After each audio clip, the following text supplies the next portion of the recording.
Tonight, the commander-in-chief saying that he wants U.S. troops to fire their guns on any migrant who even throws a rock at them.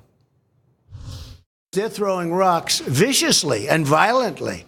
You saw that 3 days ago, really hurting the military.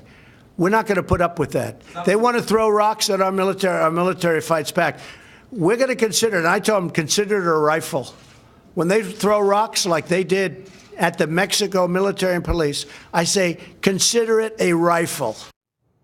Out front tonight, the former U.S. Secretary of Defense in the Obama administration, former Republican Senator Chuck Hagel of Nebraska. And Senator, not only were you Secretary of Defense, but you carried a rifle in Vietnam as a soldier, an infantryman, I believe. What's your reaction? Well, my reaction in listening to that, coming from the commander-in-chief of our forces, President of the United States, is one of disgust. That's a wanton incitement of unnecessary violence. It's a distraction. It's a distortion. It is of rank political purpose. To use our military like this and to say those kinds of things is really astounding. Not in my lifetime have I ever heard those kind of words from a president of the United States. The president says that he will be sending up to 15,000 U.S. service members to the border. A lot of them, it looks like, are going to be acting in a support role, not necessarily standing point or operating as snipers, but they will be there. 15,000. 15,000, as I don't need to tell you, that's more than the number of U.S. service members we have currently in Afghanistan, and it's about 3 times as many U.S. service members we have fighting ISIS in Iraq and Syria. What's your response? Well, this is folly. This is political distraction of the highest magnitude. The fact is, taking thousands of American troops who are trained on the cutting edge all the time and send them down to a border where there is no need, there is no threat to an invasion of the hordes coming in from Latin America, which is a joke, and they are of limited utility anyway because of the constitutional issues involved here as to what our active military can and cannot do.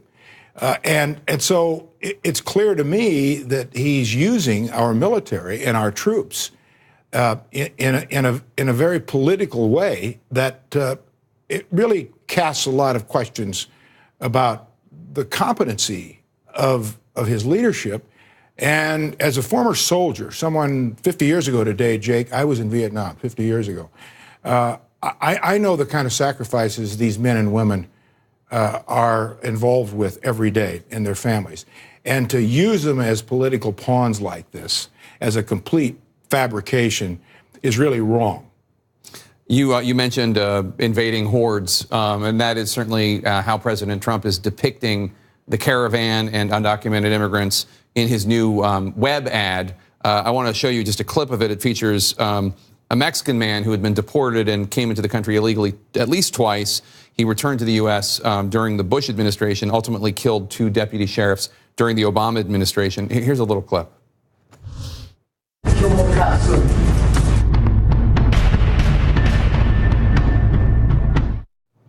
Democrats let him into our country. Democrats let him stay, et cetera. I'm sure you've seen the clip. It's rather incendiary. What did you think when you saw it? Well, it is incendiary, and it's for one purpose, and it's a political purpose. I would suggest the president and the Republican Congress that controls our government today focus on immigration reform. We passed in the United States Senate in 2005 an immigration reform bill with both Democrats and Republicans, and with the help of a Republican president, President George W. Bush. In fact, we had him in Omaha to kick off his immigration reform bill, which was the responsible way to deal with these things. Not sending troops to the border to fabricate some potential invasion. That's what the president should be doing. That's what leadership's about. That's what Republicans who control the Congress should be doing. That's the way to fix some of these problems. Of course, you're going to secure your border. That's not a question. But let's be smart. Let's be real. And let's be honest. And I haven't seen much of that. Lastly, sir, you were a Republican senator. You obviously you were pretty conservative. I remember when you were in the Senate, you actually were. You would deviate from your party a bit when it came to U.S. intervention abroad. You sometimes were more skeptical of it than the average Republican senator. You obviously supported Barack Obama ultimately and served in his administration.